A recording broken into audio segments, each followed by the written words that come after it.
Magsisimula po tayo ng series ng sermons sa Book of Mark. Pero itong series na to ay hindi siya series ng isang preacher. So ito po yung series na gagawin natin every Lord's Day morning. So ito po yung Book of Mark.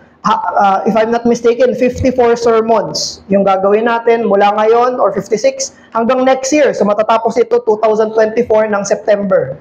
So hindi lang isang preacher yung mga ngaral nito, kung sino yung mga naka-assign sa umaga, kahit mga invited preachers na invite natin, they will also be preaching sa Book of Mark. So asahan niyo po na sa umaga, ang tatalakayin natin, ang ipangangaral natin ay tuloy-tuloy mula Mark chapter 1 verse 1 hanggang sa dulo ng Book of Mark.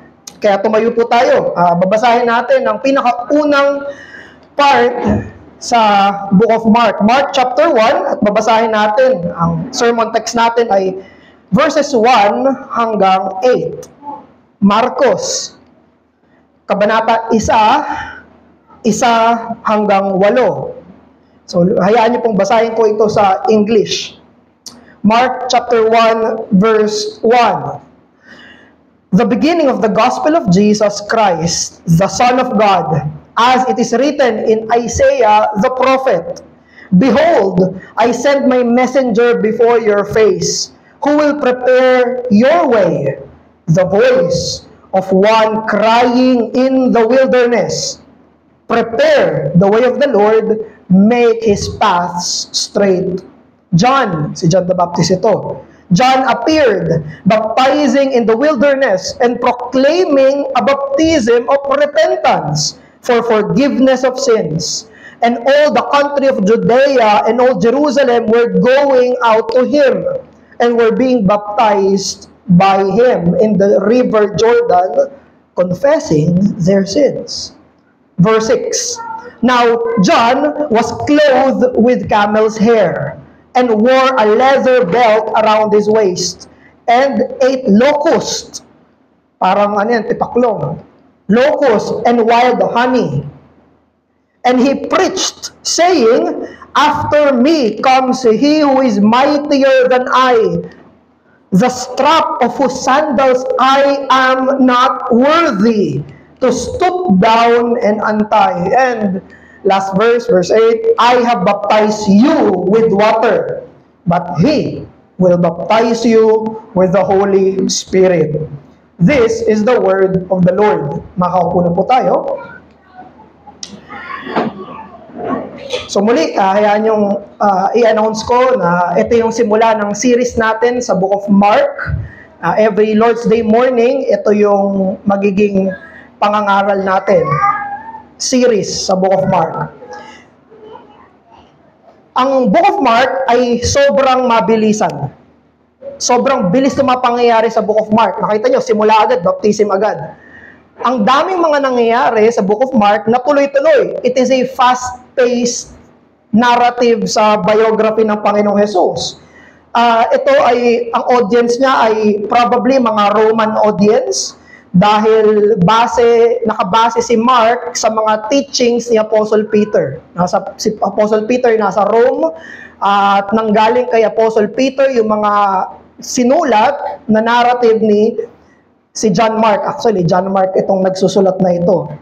Sobrang konti ng Old Testament citations. Meron agad tayo sa 1:1 to 8, no? Pero napaka-konti lang nung mga citations dito sa Old Testament. At meron pang ginagamit si Mark na explanation. In-explain niya na ito yung mga culture ng mga Hudyo kasi ang audience niya ay mga Roman audience. Pero punta tayo sa main passage natin. Ang main passage natin ay verse 1 hanggang verse 8. Pinakita dito yung mabuting balita ng Panginoong Jesus ayon kay Mark at nagsimula siya sa kanyang introduction kay John. At ito yung mga questions na sinagot sa text natin, sa passage natin. Sino si John the Baptist? Ano yung ginawa ni John the Baptist?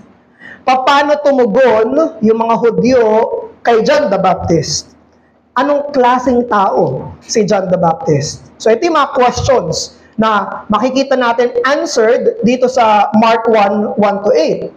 mula verse 2 hanggang verse 3, pinrophesy sa Malakay 3:1 at Isaiah 40 verse 3, that there will be a messenger who will prepare the way of the Lord. Sa Old Testament prophecy ito, merong darating na hindi siya yung Kristo, pero siya yung maghahanda ng daan para sa pagdating ng Kristo.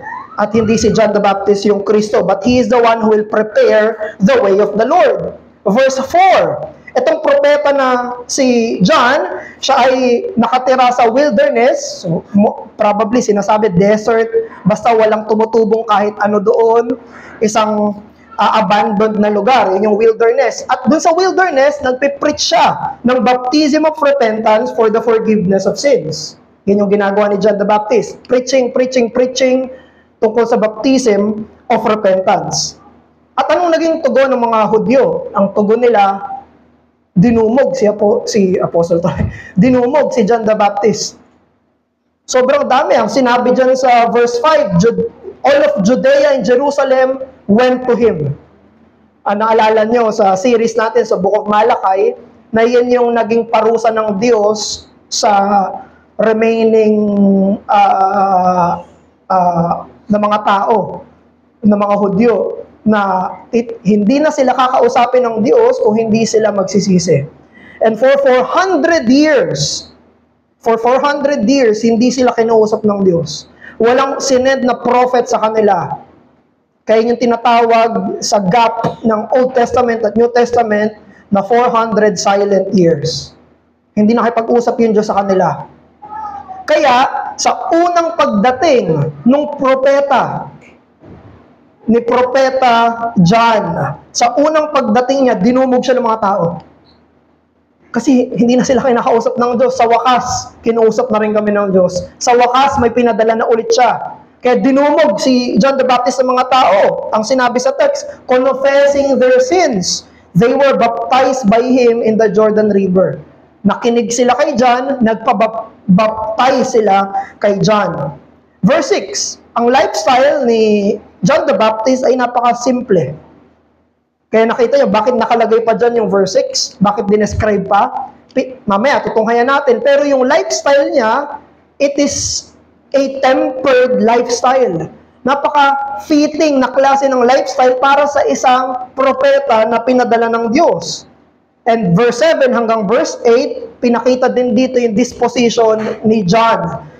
Yung mensahe niya ay tungkol sa kadakilaan, kataasan, kapurihan, hindi maaarok na kadakilaan nung paparating na Hesukristo. Ang job description ni John the Baptist is to prepare the way of the Lord. But what does it mean? Anong ibig sabihin na prepare the way of the Lord? Anong ibig sabihin na hinahanda niya yung daan para sa paparating na Panginoon? What does it even mean? And I would propose to you this morning na ang ibig sabihin nun ay hinahanda niya yung mga tao. He's preparing the people to receive the incoming Christ. Nung sinabi sa Malakay, sinabi sa Isaiah, kinote dito sa New Testament na prepare the way of the Lord, hindi naman literal na daan, yung pinapatungkulan nun, sino yung hinahanda niya nung dumating siya? Ano yung ginagawa niya? Ano yung pinipreach niya? For people to repent. Yung mga tao yung hinahanda niya. Maging handa kayo sa paparating na Kristo. That is what it means to prepare the way of the Lord, to prepare the people for the coming Messiah. Meron akong questions. Actually, ang dami kong questions sa Book of Mark, maging dito sa usapin kay John the Baptist. At dalawa yung question na itatanong ko ngayon, at related ito doon sa prepare the way of the Lord. Una, ano yung baptism ni John? Controversial. Anong ibig sabihin ng baptism ni John? Baptism of repentance for the forgiveness of sins. Pangalawa, bakit kailangan pa ng isang John the Baptist? Hindi ba pwedeng si Jesus na lang yung dumating? Wala nang intro? Bakit kailangan may intro pa? Bakit kailangan may magpe-prepare pa dun sa way of the Lord? Hindi ba pwedeng dumating si Jesus, ayan na. Bakit necessary si John? So, una, John's baptism. Yung baptism ni John ay dinescribe bilang baptism of repentance. Ibig sabihin, ito ay sign, yung baptism niya ay sign ng repentance na parte ito ng paghahanda sa paparating na Kristo. Alalahanin natin na yung baptism ni John ay hindi Christian baptism. Hindi ito yung baptism na tinuturo ni Jesus sa Matthew 28. Hindi ito yun. Dahil yung baptism ni John ay transitory. Nasa transition ito ng Old Testament bago dumating yung New Testament. At yung New Testament, yung New Covenant ay si Jesus. Bago dumating si Jesus, ito yung baptism na binibigay ni John. So ito ay isang senyales, seremonya para ihanda sila sa paparating na Kristo. Ang isang proof natin dyan ay yung Acts chapter 19. Dahil sa Acts chapter 19, may mga disciple si John na na-encounter ni Apostle Paul. At sinabi ni Apostle Paul doon sa mga disciples ni John sa Acts, sabi niya, tinanggap niyo na ba ang banal na spirito? Ang sabi ng mga disciples si John, hindi nga namin alam na may banal na spirito pala. Hindi namin alam. So ang ginawa ni Apostle Paul, tinuruan sila at pagkatapos, he baptized them. Binautismuhan sila. So, binaptize na sila ni Apostle John. Binaptize sila ni John the Baptist, pero pagdating ng New Covenant, pagdating ni Jesus, sa panahon na ni Apostle Paul, binaptize ulit sila. Dahil itong baptism ni John ay preparatory para sa pagdating ng Panginoong Jesus. So, part ito ng preparing of the way of the Lord. Yung pangalawang question, bakit kailangan pa ng isang John? Dahil kailangan ng Kristo ng formal witness. Kailangan niya na mag-introduce sa kanya. May mga komentary pa nga ako nabasa na kung bigla na lang dumating si Jesus, walang masyadong biglang makikinig sa kanya. Pwedeng hindi siya magiging kasing kilala.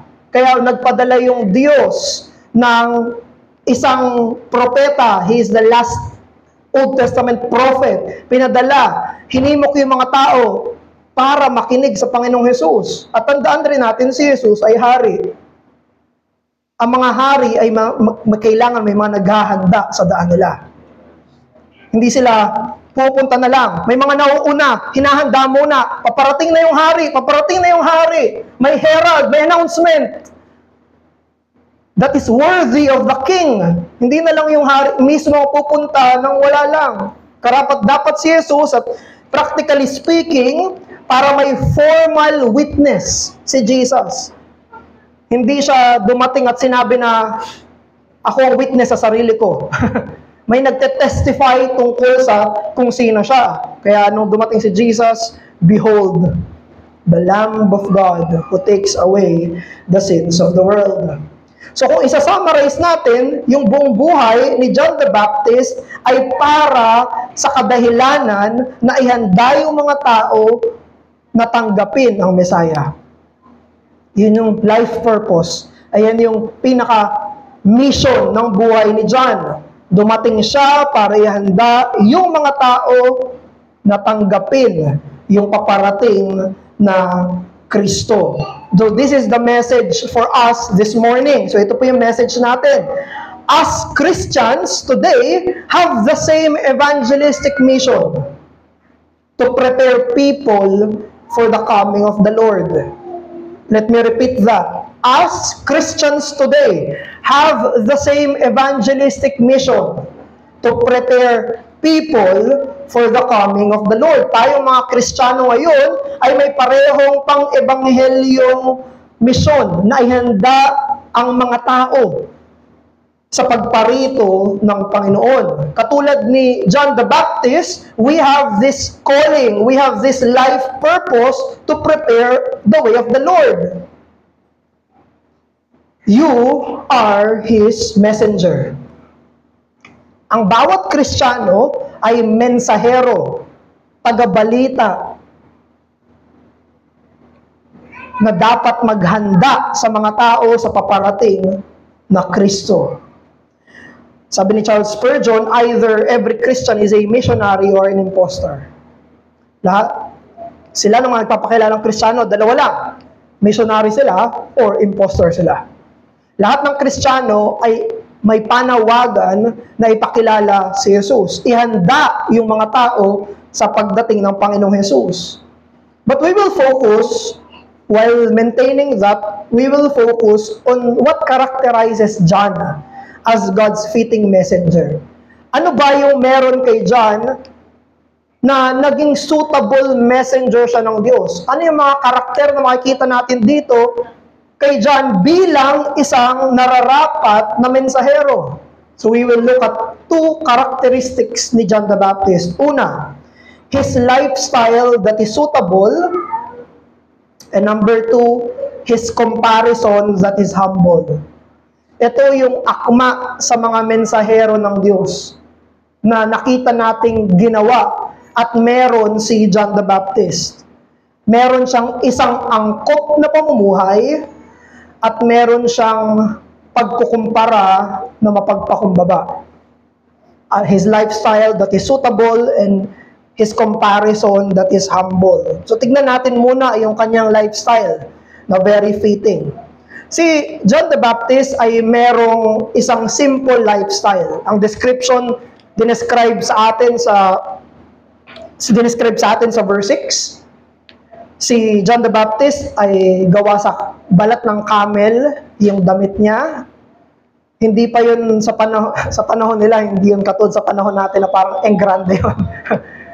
May camel's hair, leather belt, para may lalagyan siya ng mga bitbitin niya, at kumakain siya ng tipaklong at ng honey. Ano yung honey sa Tagalog? Pulot pukyutan. Ito yung lifestyle niya. Ano yung kasuotan niya, ano yung kinakain niya. Very helpful yung pulpit commentary. Ito yung sinabi ng pulpit commentary. This was a rough, coarse garment, characteristic of the doctrine which John taught, namely penitence and contempt for the world. Kung ano yung lifestyle niya, fitting sa message niya. Dahil yung message niya ay repentance. Yung itsura at lifestyle niya ay fitting dun sa message niya. Dahil yung lifestyle niya, it looks like repentance. Lalo na sa panahon nila. Kung ano yung kinakain niya, it looks like repentance. Kung ano yung suot niya, ano yung lifestyle niya, yung buong buhay niya, ay mukhang pagsisisi. Etong pagkain na to, wag nating isipin na sobrang pang mahirap tong pagkain na to. Common food sa kanila yon. Ordinaryong pagkain sa kanila, yung locust, pati yung honey. Pero hindi rin siya extravagant food. Simple food, inferior food, pero hindi naman sobrang pang mahirap. Pero pagpapakita ito ng temperance, pagpapakita ito ng penitence. Alalahanin natin na yung Book of Mark ay fast-paced na storytelling. Sobrang mabilisan to. Actually, yung ginamit sa Book of Mark, yung word na immediately, ng 35 times. Daming beses. Immediately, immediately, immediately, immediately. Mabilisan. Parang pag binasa mo to, hindi ka makakahinga. Sunod na kaagad, ang bilis masyado. Unang chapter pa lang ng Mark, ilang chapters na sa ibang mga narratives. But I want you to consider na sobrang mabilisan ang Book of Mark, pero Mark took the time to write verse 6. Sinulat niya pa rin yung verse 6. Importante pala na malaman ng mga nakikinig na itong propeta, itong mensahero na to, ay merong isang klase ng pamumuhay na tempered, na nagsesenyales sa kanyang repentance. Kaya itong si John the Baptist, ini-exemplify niya yung isang klase ng lifestyle na fitting sa mga messenger ni Jesus. It talks about inward repentance shown through temperate lifestyle. Yun yung pinapakita. Sino si John? Ano yung lifestyle niya? Meron siyang panloob na pagsisisi na pinapakita sa panlabas na pagpipigil. Panloob na pagsisisi, pinapakita sa panlabas na pagpipigil. Kaya yun yung principle na makikita natin sa lifestyle ni John. Inward repentance through a lifestyle of temperance is suitable for messengers of Christ.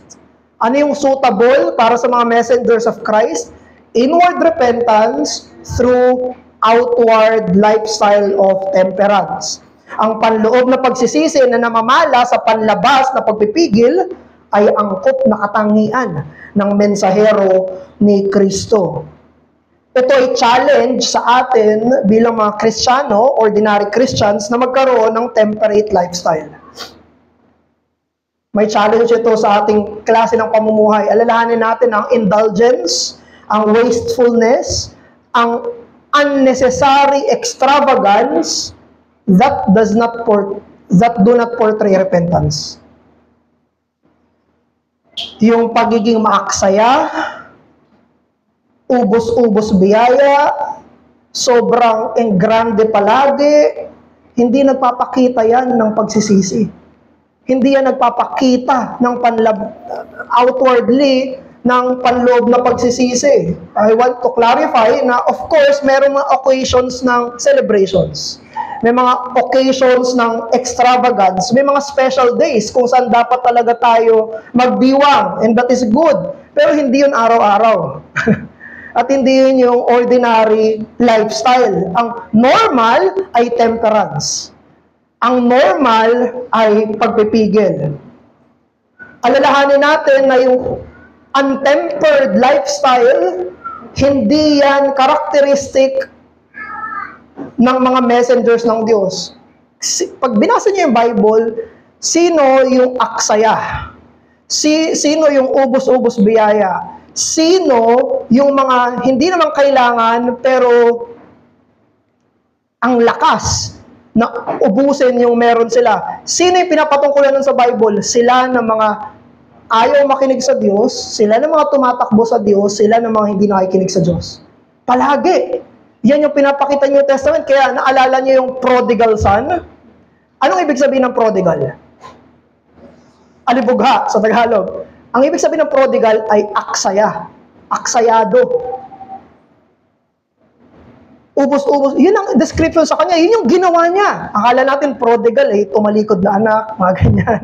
Hindi. Ang ibig sabihin ng prodigal, siya na extravagant. Yun yung ginawa niya. Nilustay niya yung pera ng tatay niya, di ba? Hindi siya makapaghintay. Buhay pa yung tatay niya, gusto niya nang kunin yung mana niya. Para saan? Umalis siya sa bahay nila, inubos niya lahat, kaya ang nangyari sa kanya after ay kumakain na siya ng kaning baboy.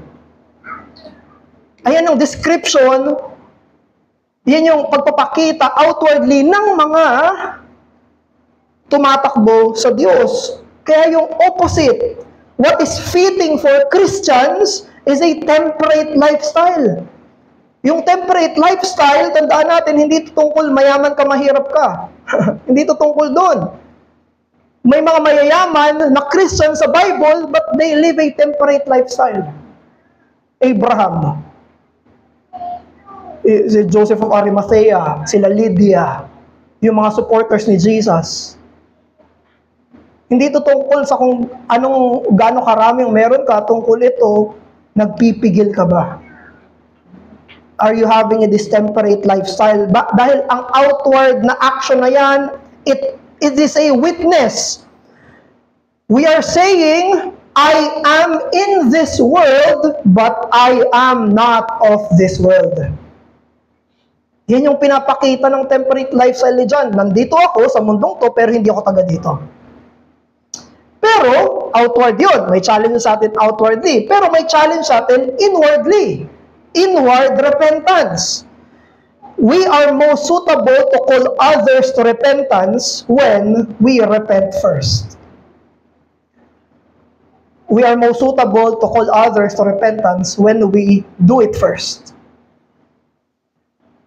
Nung nag-preach si John ng baptism of repentance, what he is saying, come and follow me. Yung sinasabi ni John. Sinasabi ni John, nagsisisi ako'y may pagsising puso, sundan niyo ako. Ito yung ginagawa ko, sundan niyo ako. Kaya ang ginawa ni John, bago niya tawagin yung iba, siya muna. Siya muna, bago niya tawagin sa pagsisisi yung iba. And let me specify this, lalo na sa mga pinakamalalapit na mga tao sa atin. Dahil mas critical tayo sa kasalanan ng mga pinakamalalapit sa atin, ng mga tao. Kunyari, asawa mo. Yan. Anak mo. Magulang mo. Kung sino man yung closest to you. Madali mo maisip yung mga kasalanan nila. Madali mo maisip, kailangan nilang mag-repent. Kailangan nilang gawin to. But, let this be a reminder to you that if you want to call them to repentance, do it first. Mga husbands, nakikita mo yung asawa mo, palagi na ng ganitong asawa ko. Okay na, palagi naman ganito. Do you want your wife to repent? Do it first. Do it first. Hindi na mo lang sabihin, magsisi ka, parang hindi Kristiyano yung ugali mo. Pupunta pa naman tayo sa church mamaya. Lord's Day pa, ng umaga. Husbands, you do it first. Gagawin mo muna, ipakita mo nagsisisi ka bago, para makita niya, ay, nagsisisi yung asawa ko, sundan ko siya. Mga asawang babae, ganun din. Mga asawang babae, if you want your husband, nakikita mo, ay, ang daming kasalanan ng asawa ko ganito, ganyan.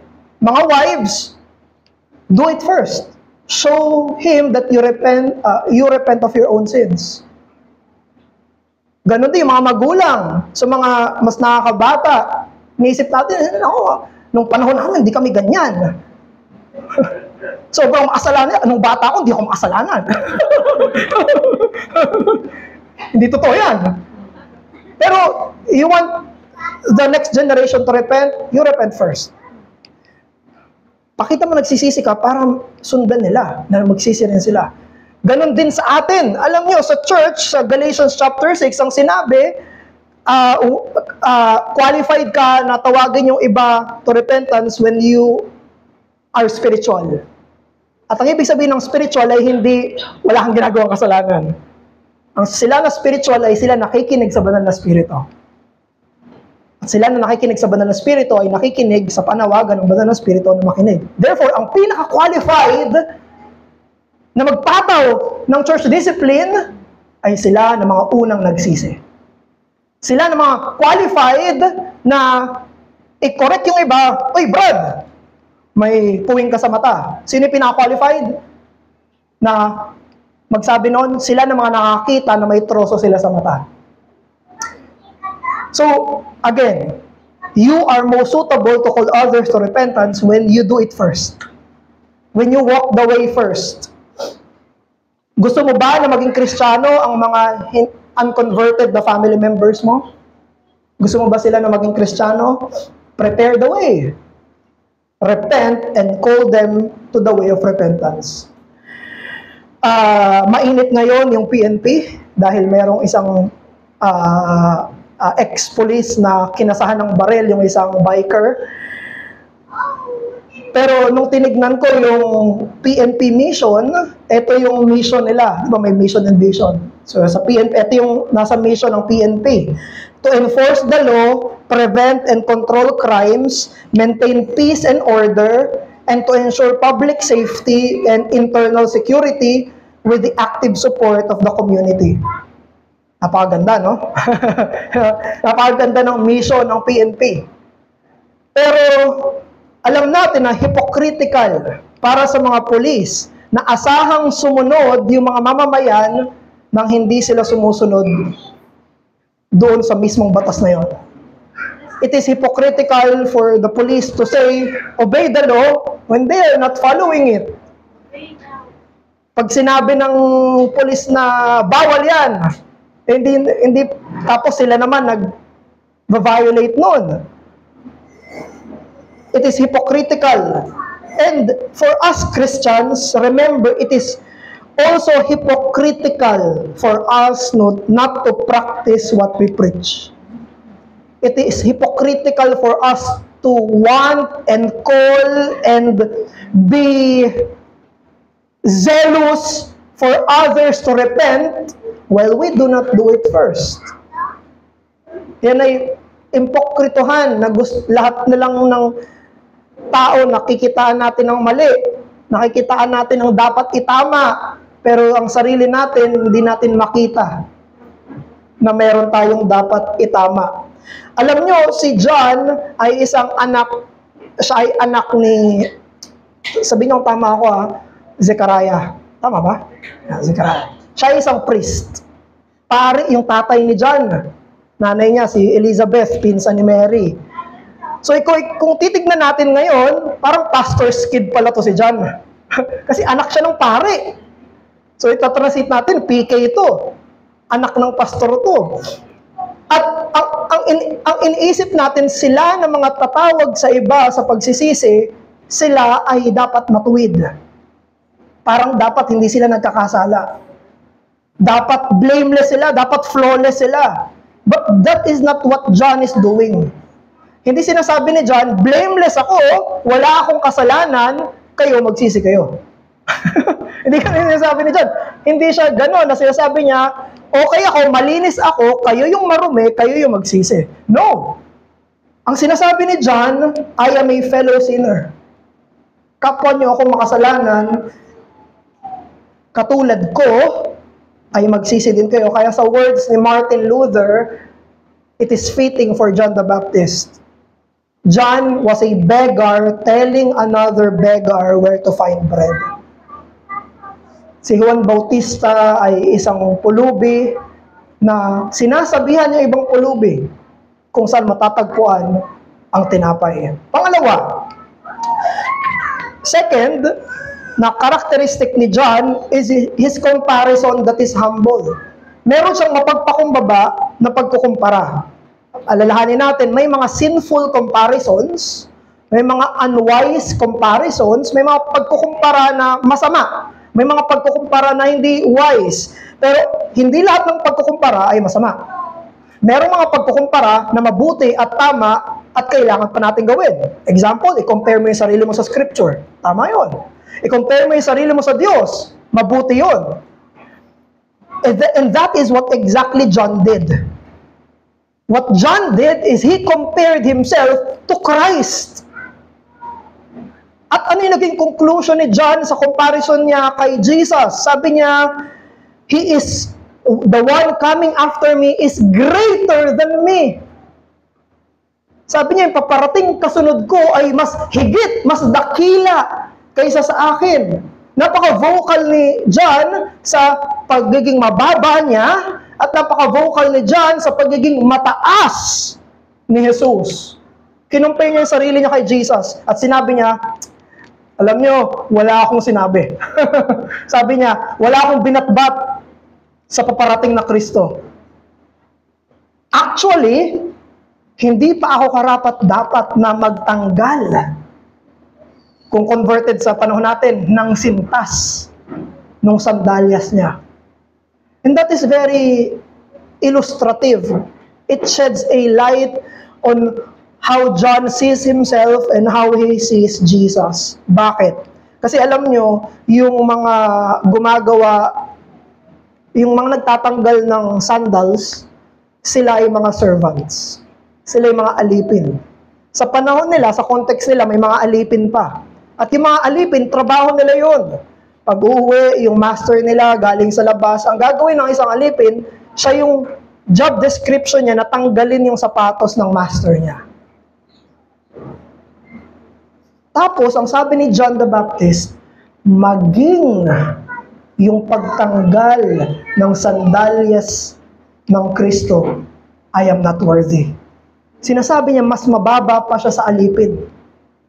Ni ang pagiging alipin ay privilege. Ni ang pagiging alipin ni Jesus ay mataas.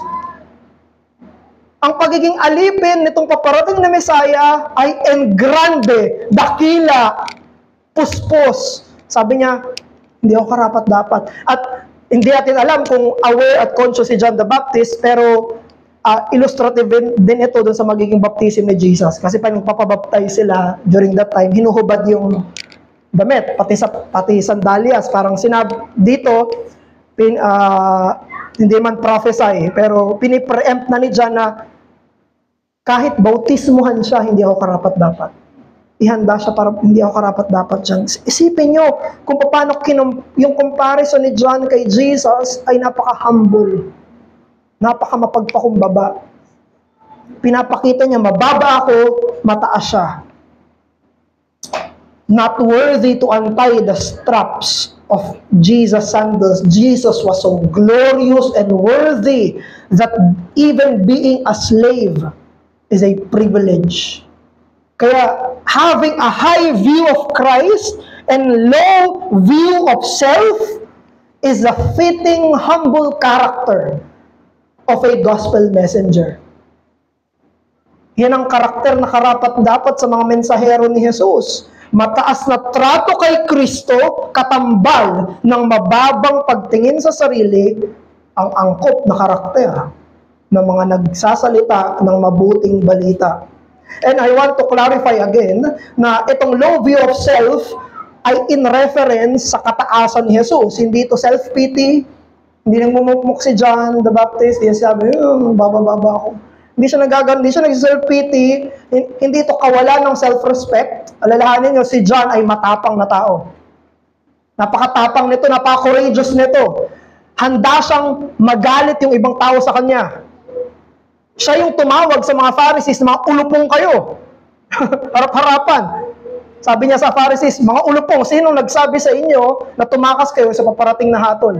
Hindi ito, yung mababang pagtingin niya sa sarili ay hindi lack of self-respect, hindi ito self-pity, ito ay mabuting klase ng pagpapakumbaba. Hindi siya takot na sabihan siya ng masama ng ibang tao. Hindi siya takot na magalit sa kanya ibang tao. Kahit anong sabihin niya sa kanya, handa siya for the sake of truth. At yan yung biblical humility. At in relation to Jesus, sa ibang tao matapang siya, but in relation to Jesus, nakayuko siya. Sa harap ng tao, wala akong favoritism, sasabihin ko kung anong mensahe ng Diyos na pinapasabi niya, pero pagdating kay Jesus, nakayuko siya. Sa harap ng tao, nakatingala siya. Sa harap ni Jesus, nakayuko siya. Dahil alam niya na ang buhay ay hindi tungkol sa kanya. Alam niya na ang buhay ay tungkol kay Jesus. Biblical humility is selfless Christ-centeredness. Anong itsura ng biblical humility? Selfless Christ-centeredness. Kaya, tignan natin yung prinsipyo na whatever we respect the most, whatever we revere the most, whatever we honor the most, that is and will continue to be your message. Ano yung mensahe na ano yung tinitingala nyo, ano yung pinaka hinahangaan nyo, yan palagi yung magiging mensahe nyo. Yan palagi yung magiging mensahe ng buhay mo. Out of the abundance of the heart, the mouth speaks. Out of the abundance of the heart, the mouth speaks, the mind thinks, and the heart contemplates. Either we are full of ourselves or we are filled with the Holy Spirit.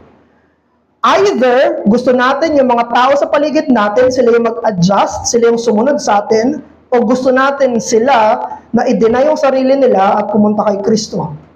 Either ang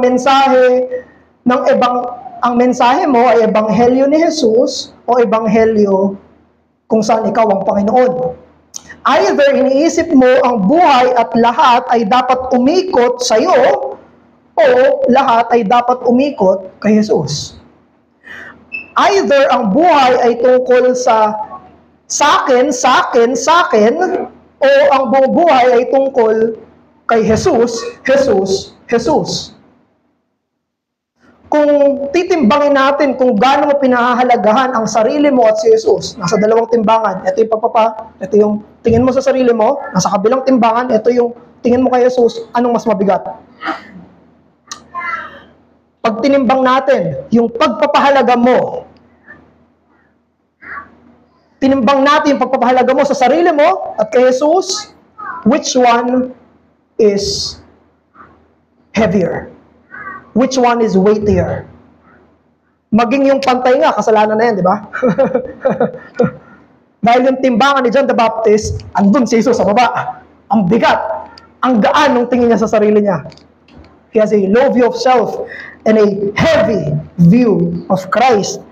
Kinokondena natin yung mga Christian cults. Hindi kayo naniniwala kay Jesus na Diyos siya. Kinokondena natin na hindi sila naniniwala kay Jesus na Diyos siya. Pero tayo ba, pinapahalagahan ba natin si Jesus? Diyos ba talaga yung trato natin sa Kanya? Tayo na nagsasabi na Diyos si Jesus. Tayo nagsasabi na ikalawang persona siya ng Diyos. O baka naman may respeto pa yung iglesia ni Cristo kay Jesus kaysa sa atin. O baka may mas respeto pa kay Jesus yung mga Muslim kaysa sa iyo. O baka mas mabigat pa yung pagpapahalaga ng mga Jehovah's Witness kaysa sa atin na nagsasabi na mahalaga si Jesus, Diyos siya. Let this be a challenge for you. When people listen to you, let it be unmistakable that your message is not you, but the glorious Christ. Hayaan mo na kapag may nakikinig sa'yo na hindi nila mapagkamalan na ang mensahe mo ay ikaw. Hayaan mo na walang ganong klaseng confusion. Hayaan mo na kapag may nakikinig sa'yo na klaro sa isip nila na ang mensahe mo ay si Jesus. And this is very reflective sa 2 Corinthians 4:5. Sabi ni Apostle Paul, "For what we proclaim is not ourselves, but Jesus Christ as Lord." Ang pinapangaral namin ay hindi sarili namin, kung hindi si Kristo bilang Panginoon. Pinanganak ka sa mundong to, at ang panawagan mo sa buhay na to ay para ihanda yung mga tao sa paparating na Kristo. That is what you are called to do. Yan ang panawagan sa'yo ng Diyos. Si kababalita lang, last Monday yata, namatay si Mike Enriquez. Nagbabalita sa 24 oras at the age of 71 years old, August 29. Isa siyang batikang newscaster ng Pilipinas. At isa sa mga documentary tungkol sa kanya, sinabi niya na yung pagiging mamamahayag, sabi niya, it is not just a job, it is a calling. Sabi niya, ang ginagawa naming trabaho na magbalita, hindi yan, trabaho lang, panawagan yan. Kaya yan yung naging kilala sa kanya. At alam niyo, ganyan din yung panawagan, ayan din yung naging kilala si John the Baptist. John has the same calling, tinawag si John na maging mamamahayag. Tinawag si John the Baptist na maging tagapagbalita. But he is a reporter of a superior message. Dahil ang pinapahayag ni John ay hindi lang facts, hindi lang local news. Ang pinapahayag niya ay saving truth.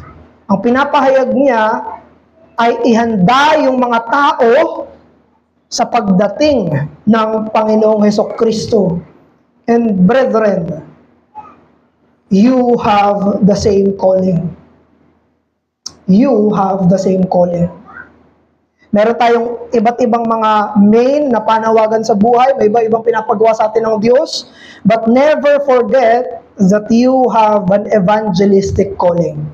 Tinawag ka ng Diyos para mag-ebanghelyo.